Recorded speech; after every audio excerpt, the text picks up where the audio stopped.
अस्सलाम वालेकुम दोस्तों। क्या है यूसुफ इलियास मामले की इलियास के सच्चाई? वकील आरिफ शेख ने दावा किया कि यह मुकदमा सियासी चकल्लस की वजह से झूठा है। क्या वाकई में किसी नाबालिग लड़की का बार बार रेप हुआ है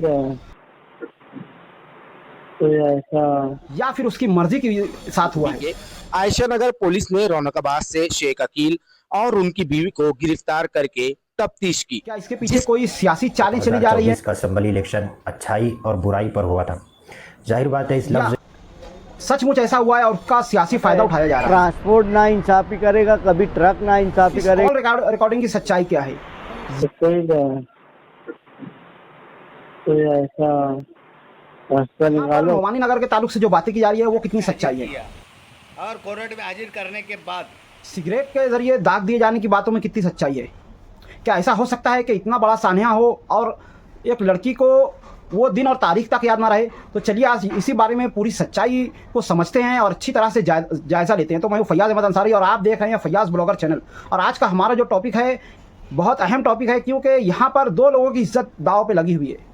एक तरफ एक यूसुफ इलियास साहब हैं जो कि काफ़ी इज़्ज़तदार घराने से हैं और उनके समाज में काफ़ी पहुँच है, काफ़ी मकाम है।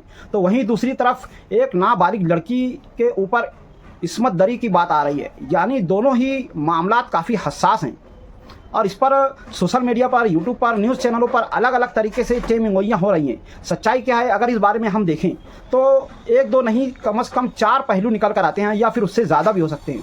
पहला पहलू तो ये है कि वाकई में ऐसा हुआ है, रेप वगैरह हुआ है और पूरी की पूरी सच्चाई है और इस ताल्लुक़ से यूसुफ इलियास साहब हो सकता है पूरी तरह से गुनाहगार निकली। दूसरा ऐसा हो सकता है कि इसमें पूरा का पूरा झूठ हो और जो मुतासिरा लड़की है वो गलत बयानी भी कर सकती है, जैसा कि शहर में आमतौर से होता आया है कि काफ़ी जगहों पर जो है औरत खुद से झूठे केस वगैरह डालती है।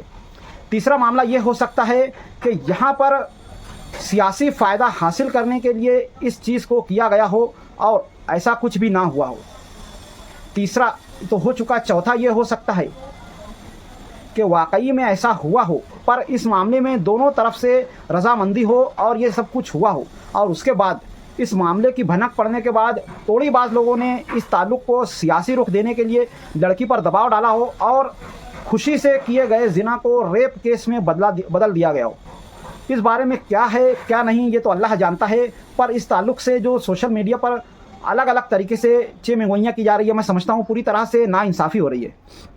यानी एक तरफ तो FIR रिपोर्ट के बारे में कहा जा रहा है, पर यहाँ पर न्यूज़ चैनल वालों का ये काम था कि दोनों फरीक़ैन से मिल करके उनका इंटरव्यू वगैरह लिया जाता और अगर ये पॉसिबल ना होता तो उनके रिश्तेदारों से मिल करके उनका इंटरव्यू वगैरह लिया जाता, या कम से कम जैसा कि FIR रिपोर्ट में ये कहा गया कि नुमानी नगर में मुतासिरा लड़की को होंडे पर यूसुफ इलियास साहब ने बिठा करके लाया था और वहाँ पर इस तरह के काम वगैरह किए थे। तो जाहिर है मालेगांव एक ऐसा शहर है कि जहाँ पर सुई भी गिरती है तो लोगों को समझ में आ जाता है। और अगर एक इज़्ज़तदार आदमी किसी लड़की को बिठा करके नुमानी नगर जैसे पुरहुजूम महल्ले में जाए तो हज़ारों लोगों ने उनको देखा होगा, CCTV का फुटेज वगैरह आया होगा, वो सब कहाँ है? इस ताल्लुक़ से पुलिस की तफ्तीश जारी है।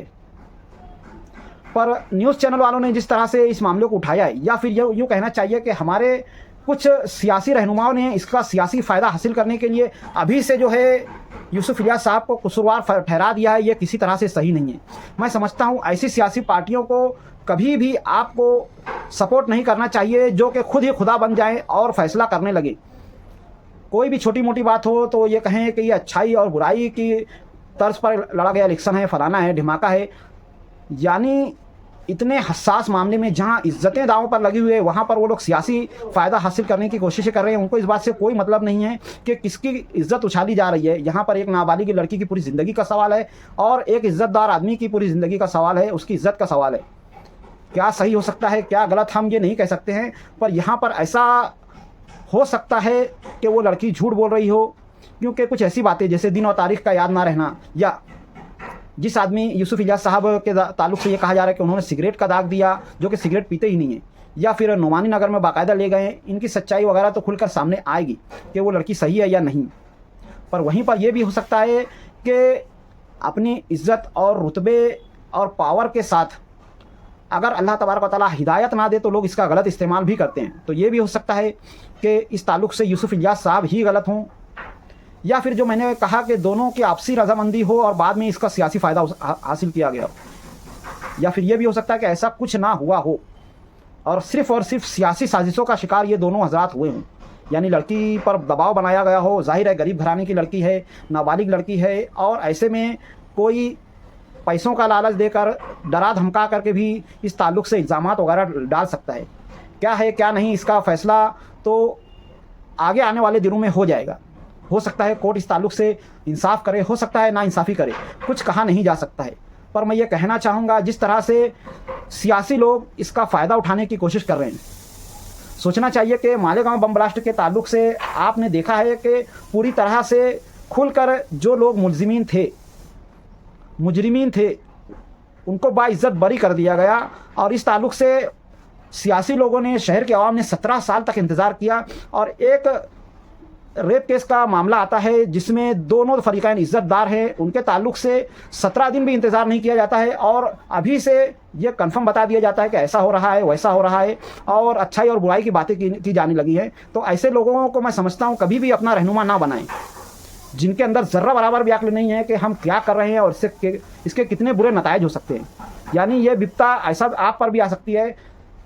आप पर भी अगर कभी कोई झूठा इल्ज़ाम हो, झूठा केस हो, तो ये सिर्फ और सिर्फ ये देखेंगे कि हमारा सियासी फ़ायदा किस में है और वो इसका सपोर्ट करने लगेंगे। तो ऐसे लोगों को कभी भी बड़ा ना बनाएं और इनका सपोर्ट ना करें। इनको वोट देना तो बहुत दूर की बात है। जिस तरह से सोशल मीडिया पर ऑडियो क्लिप्स वगैरह इस वक्त रिवील की जा रही हैं, जाहिर है एआई का ज़माना है, यहाँ पर झूठी वीडियोस वगैरह बना करके भी डाला जा सकता है। तो ऑडियो क्लिप्स तो मामूली सी चीज़ें हैं। और दूसरी बात यह कि इस ताल्लुक़ से कुरान में अल्लाह तबारक व तआला ने फरमाया है कि अगर कोई जिना का इल्ज़ाम लगाता है तो उनसे कहो कि 4 गवाह लेकर आएँ, और अगर ऐसा ना कर सके तो 4 गवाह से कम गवाह लाते हैं तो उन पर 30 कोड़े मारे जाएं। और ये जो कोड़ों की बात हो रही है, ये कोड़े इतने सख्त हुआ करते थे उस ज़माने में कि 30 कोड़ों में ज़्यादातर इंसानों की मौत वाक़ हो जाया करती थी। यानी यहाँ पर किसी पर झूठा इल्ज़ाम लगाना अल्लाह तबारक व तआला के ताल्लुक़ से कि यहाँ पर एक पसंदीदा अमल है, और इस पर अगर कोई मुकम्मल गवाह ना ला पाए तो उसको 30 कोड़े मारे जाएँ, चाहे वो मर क्यों ना जाए। और अगर मर जाता है तो उसकी लाशों पर बाकी कोड़े बरसाए जाएंगे। और अगर जिना साबित हो जाता है तो उस बंदे पर जो है 30 कोड़े मारे जाएंगे। और अगर वो शादीशुदा हो तो उसको आधा ज़मीन में धंसा करके पत्थर से मारा जाएगा, यहाँ तक कि वो मर जाए। पर यह सब इस्लामी सज़ा है। इस ताल्लुक़ से हम ये नहीं कह सकते हैं कि यहाँ पर हमारे यहाँ जहाँ पर जमहूरी निज़ाम है वहाँ पर हमें इस ताल्लुक़ से जमहूरी कानून को मानना होगा, और इसके ताल्लुक़ से हमें इंतज़ार करना होगा। खामखा पहले से ही अपना फ़ैसला सादिर करके अपना सियासी फ़ायदा हासिल करना ये कहीं से भी सही नहीं है। और इस ताल्लुक़ से जिस तरह से इस वाक़े को उछाला जा रहा है, ज़ाहिर है दोनों तरफ के लोगों की इज़्ज़तें नीलाम हो रही हैं। इस ताल्लुक़ से मैं कहना चाहूँगा कि खामोशी इख्तियार किया जाना ही बेहतर है, और रुक करके मामले की नज़ाकत को समझ करके इस ताल्लुक़ से फ़ैसले का इंतज़ार किया जाए। खुद ही खुदा बन करके फैसला करना बंद कर देना होगा। और इस ताल्लुक़ से आप लोगों की क्या राय है कमेंट में ज़रूर बताएं। तो आज की वीडियो में इतना ही, मिलते हैं अगली वीडियो में, तब तक के लिए खुदा हाफिज़। अस्सलामु अलैकुम वरहमतुल्लाहि वबरकातुहू।